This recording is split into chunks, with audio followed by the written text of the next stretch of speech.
پاک افغان مذاکرات کو نتیجہ خیز بنانے کی ایک اور کوشش۔ پاکستان اور افغان رجیم کے درمیان استنبول میں مذاکرات کا چوتھا دور۔ پاکستان کا طالبان وفد سے عملی اقدامات کے لیے تحریری ضمانت کا مطالبہ۔ طالبان کی کالعدم ٹی ٹی پی اور دہشت گرد گروپوں کے خلاف کارروائی کی تحریری یقین دہانی کروانے سے گریز۔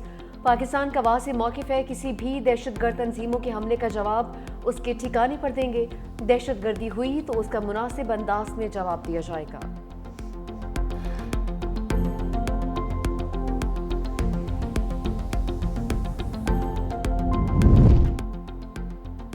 پنجاب میں غیر قانونی مقیم افغان شہریوں کی شامت، نشاندہی کے لیے مساجد میں اعلانات کی ہدایت۔ وزیر اعلیٰ پنجاب مریم نواز کی زیر صدارت امن و امان پر اجلاس۔ افغانیوں کو پراپرٹی کرائے پر دینے والوں پر ایف آئی آر کٹے گی۔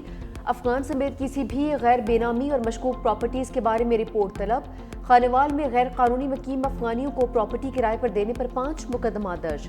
افغان باشندوں کی نشاندہی کے لیے چہرے سے شناخت کی جدید ٹیکنالوجی کا استعمال۔ وزیر اعلیٰ پنجاب مریم نواز نے ہدایت دی، ذمہ داروں کو پکڑا جائے، کوئی بے گناہ زد میں نہ آئے۔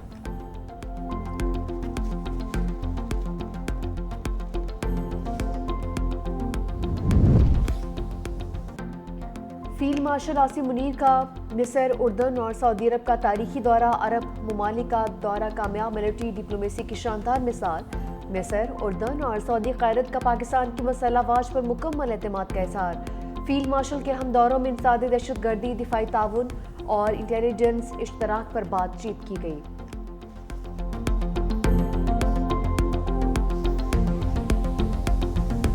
آزاد کشمیر میں حکومت سازی کے لیے بڑی سیاسی گیم۔ پیپلز پارٹی اور مسلم لیگ نون کے رہنماؤں نے عدم اعتماد کی تحریک پر دستخط کر دیے۔ دونوں جماعتوں کے درمیان پاور شیئرنگ فارمولے پر مذاکرات۔ سیاسی عدم استحکام کے خاتمے کے لیے دونوں جماعتوں کی قیادت کے درمیان اہم بات چیت۔ مسلم لیگ نون کا کہنا ہے کہ وزیر اعظم انوار الحق کے خلاف تحریک عدم اعتماد میں ڈنکے کی چوٹ پر ووٹ دیں گے۔ آزاد کشمیر میں عدم اعتماد کی تحریک میں ہی نئے وزیر اعظم کا نام لکھنا لازم۔ آئین کے مطابق انوار الحق کے خلاف ووٹ پیپلز پارٹی کے نامزد وزیر اعظم کی حمایت میں شمار ہوگا۔ اگر وزیر اعظم انوار الحق مستعفی ہو گئے تو آئین کے مطابق وزارت عظمیٰ کے لیے نیا انتخاب ہوگا۔ وزارت عظمیٰ کے لیے نئے انتخاب میں 1 سے زائد امیدوار بھی حصہ لے سکتے ہیں۔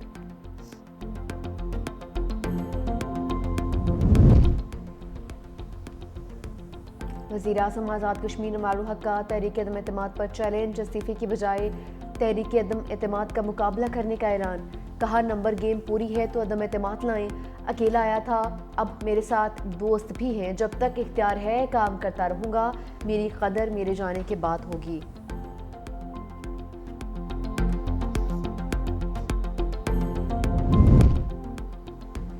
تحریک انصاف آزاد کشمیر کی باغی ارکان کو وارننگ۔ پیپلز پارٹی امیدواروں کو ووٹ دینے پر ریفرنس دائر کیا جائے گا۔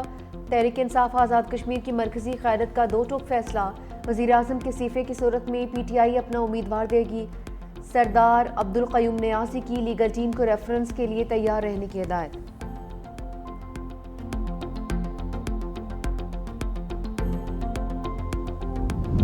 عدالت نے بانی تحریک انصاف اور گشا بی بی کی گرفتاری سے روک دیا۔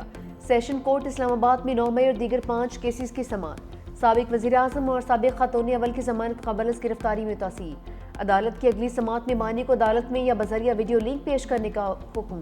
اڈیالہ جیل حکام نے شوکاز نوٹس کا جواب نہیں دیا۔ ضمانت کی درخواستوں پر سماعت 25 نومبر تک ملتوی۔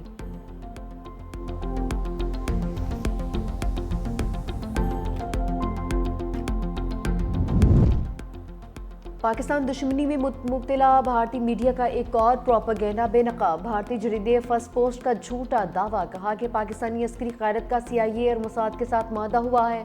معاہدے کے تحت 20,000 پاکستانی فوجی غزہ بھیجنے کا بھی جھوٹا دعویٰ کیا۔ وزارت اطلاعات نے بھارتی ہتھکنڈوں کا پردہ چاک کر دیا۔ کہا کہ پاکستان نے نہ کبھی اسرائیل کو تسلیم کیا اور نہ کسی فوجی تعیناتی پر بات ہوئی ہے۔ آئی ایس پی آر اور دفتر خارجہ نے بھی غزہ میں کسی فوجی مشن کی تردید کر دی۔ کہا کہ فرسٹ پوسٹ نے صحافتی اصولوں کی خلاف ورزی کرتے ہوئے ایک نجی اخبار کے جملے سیاق و سباق سے ہٹ کر پیش کیے۔ بھارتی رپورٹ میں شامل انٹیلیجنس لیکس اور دعوے من گھڑت اور گمراہ کن ہیں۔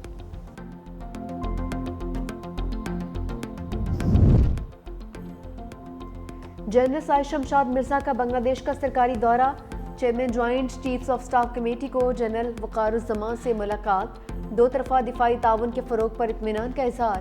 افواج کے درمیان تعلقات مزید مضبوط بنانے پر اتفاق۔ شاہینوں کی ہوم گراؤنڈ پر کریش لینڈنگ، جنوبی افریقہ نے پہلے ٹی20 میں 55 رن سے شکست دے دی۔ قومی ٹیم بولنگ اور بیٹنگ دونوں میں بری طرح سے فلاپ۔ مہمان ٹیم کے 194 رنز کے جواب میں 139 رنز پر ڈھیر۔ بابر اعظم بغیر کوئی رنز بنائے پویلین لوٹ گئے، جبکہ صاحبزادہ فرحان 24، سائمہ ایوب 37 رنز بنا کر آؤٹ۔ کپتان سلمان علی آغا صرف 2 رنز بنا پائے۔ عثمان خان 12، حسن نواز 3 رنز بنا کر چلتے بنے۔ جنوبی افریقہ کی پر اعتماد بیٹنگ، ہینڈرکس کی 50، ٹونی 33 اور ڈی کاکس نے 23 رنز بنائے۔ وزیر اعلیٰ سندھ مراد علی شاہ نے سندھ جاب پورٹل کا افتتاح کر دیا۔ تقریب سے خطاب میں کہا کہ ملازمتوں کے لیے بار بار ٹیسٹ اور دستاویزات جمع کروانا ختم کر دیا۔ تمام ٹیسٹ SIBA لے گا، وہ تمام ملازمتوں کے لیے کافی ہوگا۔ پورٹل پر ٹیسٹ اور انٹرویو پاس کرنے والے امیدواروں کا ڈیٹا میرٹ پر تیار ہوگا۔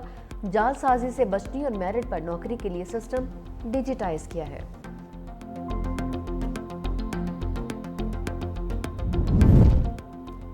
سونے کی قیمت کو ریورس گیئر لگ گیا، فی تولہ قیمت میں 14,000 روپے کی بڑی کمی۔ 24 کیرات سونا 4,16,362 روپے کا ہو گیا۔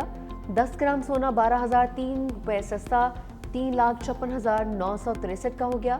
عالمی مارکیٹ میں سونا فی اونس $140 کم ہوا، قیمت $3,940 ہو گئی۔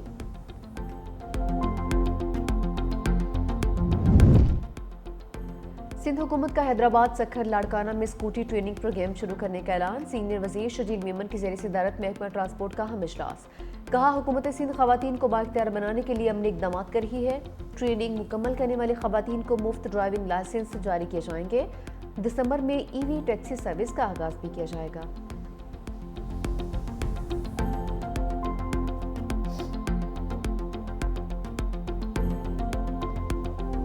اسموک کم کرنے کی ترکیبیں الٹی پڑ گئیں۔ پنجاب میں اینٹی اسموک کینن آلودگی میں اضافہ کرنے لگی۔ اسموک کینن پانی کا چھڑکاؤ کر کے آلودہ زراعت زمین پر لاتی ہے۔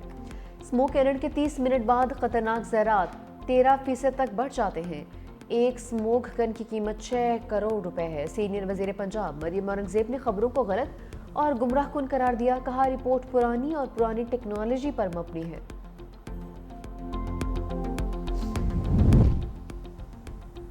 ٹریفک قوانین توڑنے والوں کی اب خیر نہیں۔ کراچی میں ای چالان سسٹم کا نفاذ، 6 گھنٹے میں شہریوں پر 1.25 کروڑ روپے سے زائد جرمانہ۔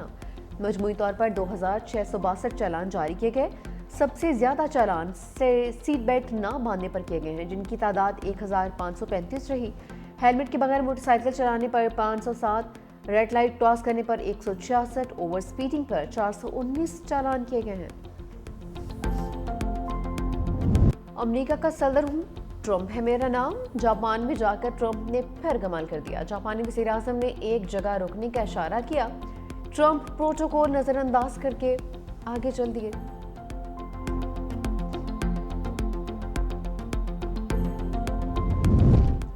سمندری طوفان میلیسیا جمیکا کی جانب بڑھنے لگا۔ غیر ملکی میڈیا کے مطابق امریکی ہیریکن سینٹر نے جمیکا کی جانب بڑھنے والے طوفان کے حوالے سے خبردار کرتے ہوئے کہا کہ اس سے بجلی اور کمیونیکیشن انفراسٹرکچر کی تباہی کے ساتھ ساتھ سیلابی صورتحال کا شدید خطرہ ہے۔ اطلاعات کے مطابق میلیسیا کیٹیگری 4 کے طوفان میں تبدیل ہو چکا، جبکہ اس کی شدت میں اضافے کے بعد اس کی کیٹیگری 5 تک پہنچ جانے کا خدشہ بھی موجود ہے۔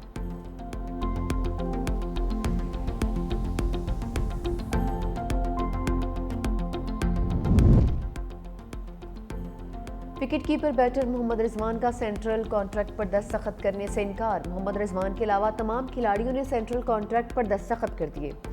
ذرائع کے مطابق سابق کپتان محمد رضوان نے بورڈ کے سامنے شرائط رکھ دی۔ پوچھا کہ T20 اسکواڈ سے کیوں ہٹایا، وجہ بتائی جائے۔